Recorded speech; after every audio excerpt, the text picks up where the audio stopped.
अब क्या करें भैया, बिना घड़े निकाले जल कैसे भरेंगे? मटके तो नहीं उतार सकते, ऐसे ही प्रयास करते हैं। यही एक मंत्र है जिससे असली शक्तियों से हम सुरक्षित रह सकते हैं। घड़े में वो प्रवेश नहीं कर सकते हैं।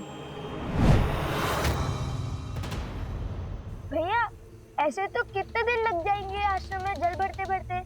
अब यदि माता ने दंड दिया है तो उसके पीछे का उद्देश्य भी उन्हें ही पता होगा।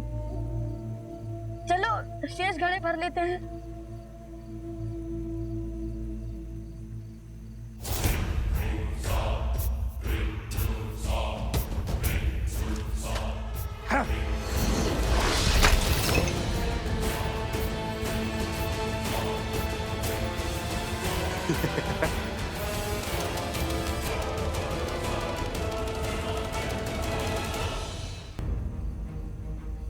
यहाँ अवश्य ही कोई असुरी माया है जो हमें रोकना चाहती है। भैया अगर हम जल नहीं भर पाए तो दंड और उसके पीछे का उद्देश्य कैसे पूरा होगा?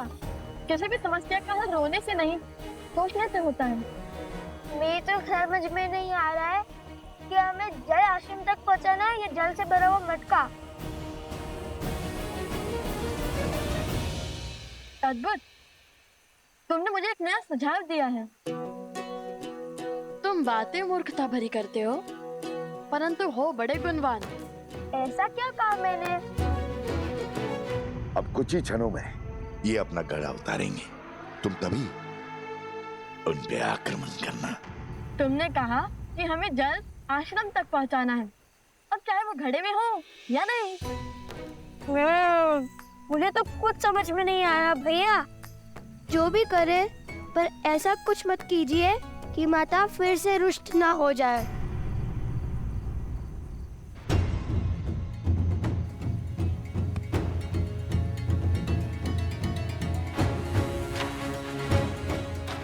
तुम चिंतित ना हो, तुमने जो सुझाव दिया है उससे माता प्रसन्न नहीं होंगी, दुखी नहीं।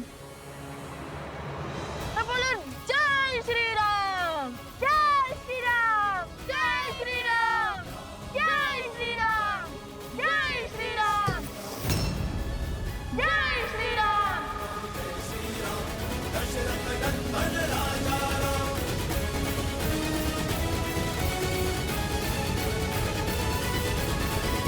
यदि हम दोनों साथ जाएंगे तो वो त्याग नहीं, समस्या से भागना होगा। आर्य, जिस क्षण महाराजा राम महारानी सीता को त्यागेंगे उसी क्षण अयोध्या के सब दुख मिट जाएंगे। महाराजा राम महारानी का त्याग करना होगा। राम इस राज को एक सक्षम राजा ही नहीं, सर्वश्रेष्ठ उत्तराधिकारी भी चाहिए। बिना युगल आहुति के न यज्ञ पूर्ण होता है और ना ही उसका फल मिलता है।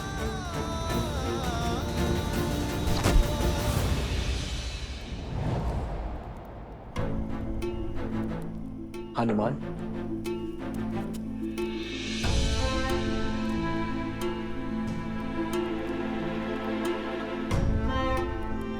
क्या बात है हनुमान, तुम्हारे मुख पर व्याकुलता? प्रभु, सहस्त्र रावण के पुत्र चंद्रबाहु ने वानर राज सुग्रीव की पुत्री त्रिनावती का अपहरण कर लिया है।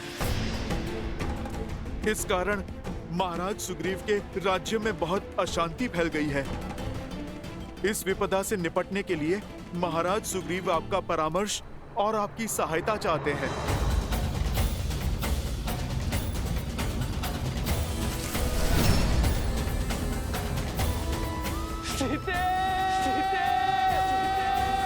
रावण का वध तो हो गया है हनुमान, किंतु उसकी विचारधारा का नाश होना अब भी शेष है। दृष्टता और अधर्म हर रूप में धर्म के लिए चुनौती है, किंतु स्त्री को देवी की भांति पूजा करने वाले इस समाज में स्त्री को वस्तु की भांति उठा लेने वालों की धारणा का नाश होना चाहिए। हर युग के साथ पाप का शीश उठता है, किंतु जब पाप चरम पर हो तब धर्म का प्रहार उस पर होना चाहिए। मेरे मित्र वानर राज सुग्रीव के राज्य में आतंक फैलाने वालों को दंड देना हमारा राजकीय कर्तव्य है हनुमान। और एक मित्र होने का परम धर्म भी। युद्ध की तैयारी करो हनुमान। धर्म के पथ पर चलने का समय आ गया है। संसार में बुरी सोच फैलाने वालों का अंत आवश्यक है। मेरे मित्र वानरराज सुग्रीव से कह दो कि उनका ऋण जो मुझ पर है उसे मैं चुका तो नहीं पाऊंगा, किंतु ये राम अपना मित्र धर्म निभाने अवश्य आएगा।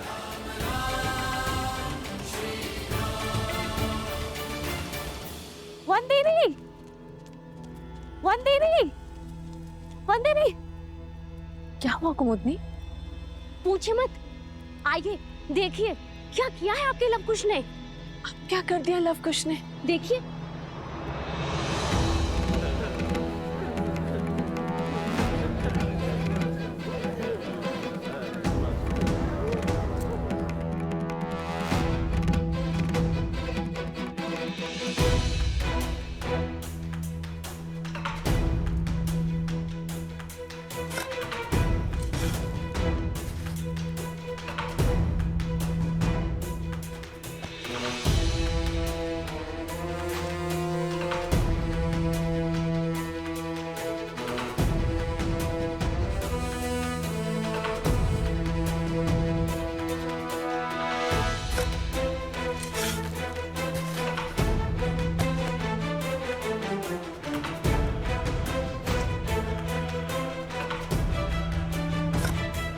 क्या कर रहे हैं ये लोग? लव कुश, ये जल भरने के स्थान पर क्या कर रहे हो तुम दोनों? यहाँ और ये सर पर मटके।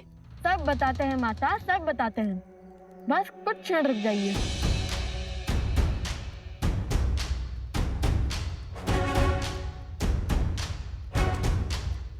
खुश, चलो वो खोल देते हैं।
क्षण भर पहले जल की एक बूंद नहीं थी और अब देखो पूरी की पूरी नहर बन गई है।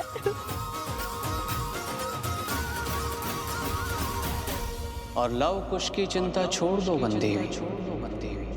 अपने पिता और माता की भांति उनमें भी हर संकट का हल खोजने का सामर्थ्य है।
पता है भैया ने क्या सोचा कि नदी के पास जाने से अच्छा नदी को यहाँ भी बुला दिया जाए। अब इस आश्रम में किसी को भी जल की समस्या नहीं होगी, चाहे कोई बालक कितने भी मटके की ना फोड़ दे।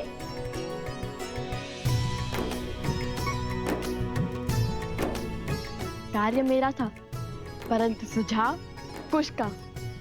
जानती है माता, हमारी प्रेरणा कौन सा प्रसंग बना?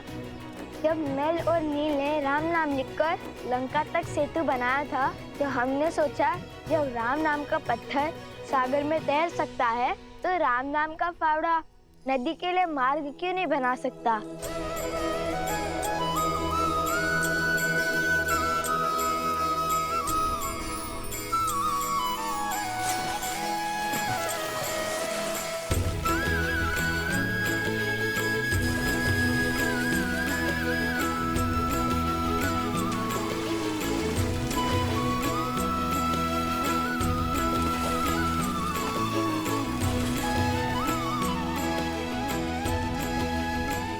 ईश्वर ने लव कुश के भविष्य में क्या रचा है वो तो मैं नहीं जानता, किंतु इतना अवश्य जानता कि ये दोनों अपने भविष्य को आलिंगन करने के लिए पूर्ण रूप से सजे।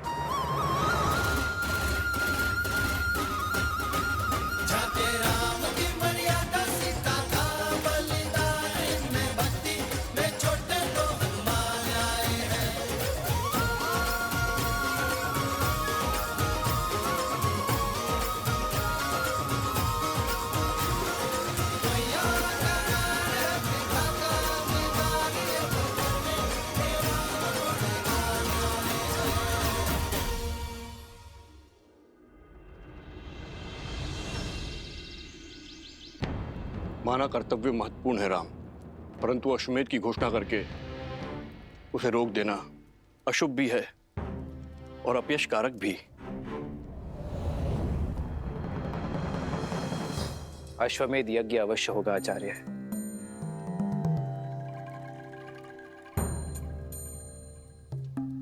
अभी मैं युद्ध में जा रहा हूं आचार्य, किंतु मेरे युद्ध से लौटते ही यह यज्ञ आरंभ होगा।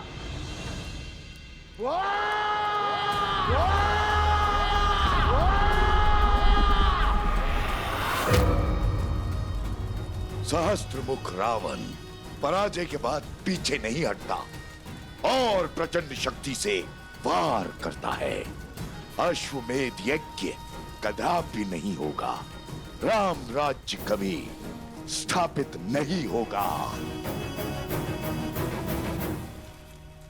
पिताश्री,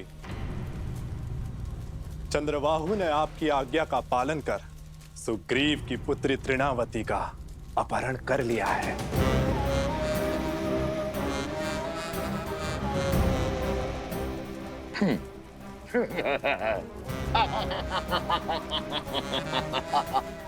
कैसे कैसे बचोगे राम मेरे इस प्रहार से? अब राम को सुग्रीव की सहायता के लिए जाना होगा और अयोध्या अश्वमेध यज्ञ से वंचित रह जाएगी। और राम के जाते ही हम अपनी शक्ति से उसकी प्रजा में पुनः धर्म की स्थापना कर देंगे।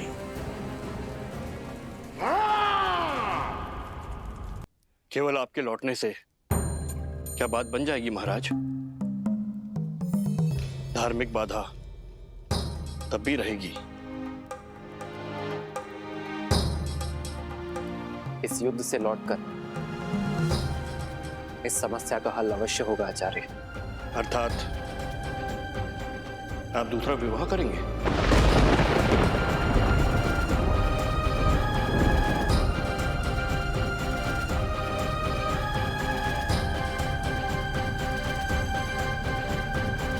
रघुकुल रीत सदा चली आई, प्राण जाए पर वचन न जाए। एक बार वचन देने पर उस विषय में आपका शिष्य दोबारा कैसे सोच सकता है? मैंने सीता को एक पत्नी व्रत का वचन दिया है। परंतु मेरे विवाह के बिना भी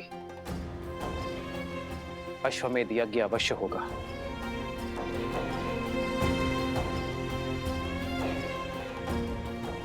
राजा का सपत्नी यज्ञ में बैठना आवश्यक है ना। मैं युद्ध से लौटते ही भरत को अयोध्या का महाराज घोषित कर दूंगा।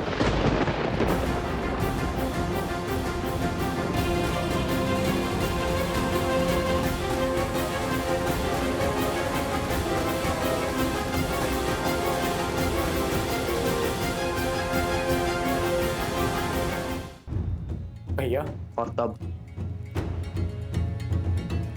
भरत अपनी पत्नी के साथ यज्ञ की वेदी पर भी बैठेगा और अयोध्या का महाराज होने के नाते अपना दायित्व भी निभाएगा।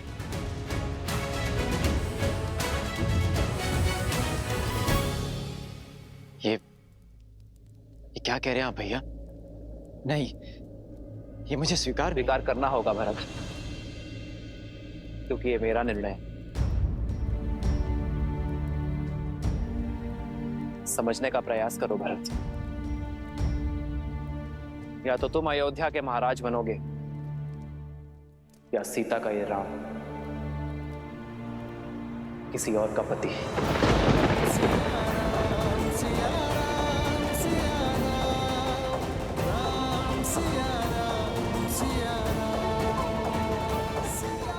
और मेरा चयन तुम जानते हो भरत। मैंने एक पत्नी व्रत धारण किया है।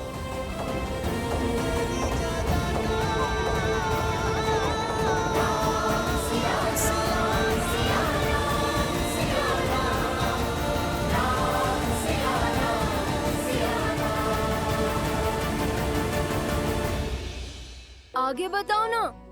जब तुम नदी के पास पहुँचे फिर क्या हुआ? फिर क्या, नदी के पास पहुंचते ही हमने राक्षसों को देखा। सच? कितने राक्षस थे वहाँ? अरे वो दिखे ही नहीं, धुएं थे, धुआंधार कह लो। उन्हें भला कैसे गिन सकते थे? एक भी हो सकते हैं और अनेक भी। सच? फिर तुम्हें भय तो बहुत लगा होगा ना? भय? और मुझे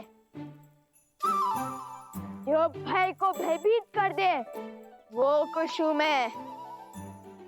मायावी राक्षसों को देखते ही मैंने सोच लिया था अपने प्राण दे दूंगा, पर अपने भैया के प्राण को कोई संकट नहीं आने दूंगा।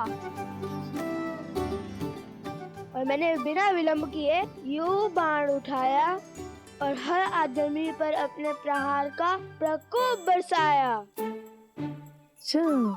उस समय तो आंखों से आंसू निकल रहे थे और अब मुख से बड़े बड़े बोल उमड़ रहे हैं। फिर क्या हुआ? बताओ ना खुश। फिर क्या, भैया ने मुझे जगा दिया और मेरा सुंदर स्वप्न टूट गया। कहानियां बनाना तो कोई तुमसे सीखे।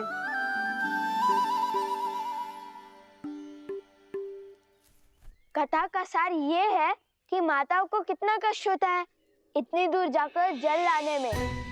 तो हमने सोचा कि जल को ही माताओं के पास लेके आए। क्यों, उचित कहा ना भैया? अवश्य।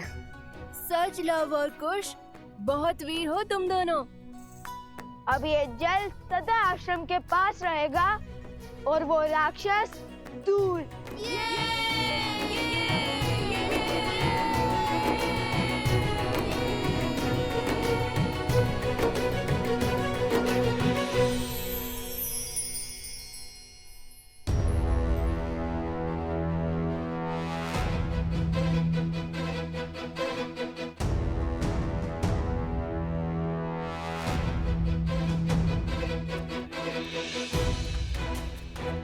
महाराज,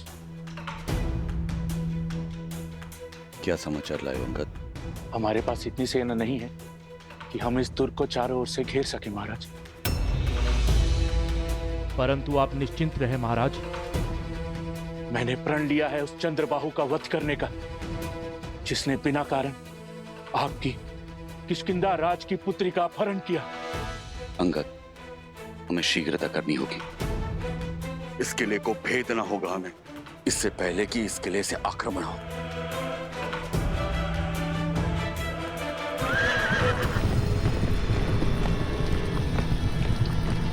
लगता है राक्षस आक्रमण करने वाले हैं महाराज। सैनिकों, सज्ज हो जाओ।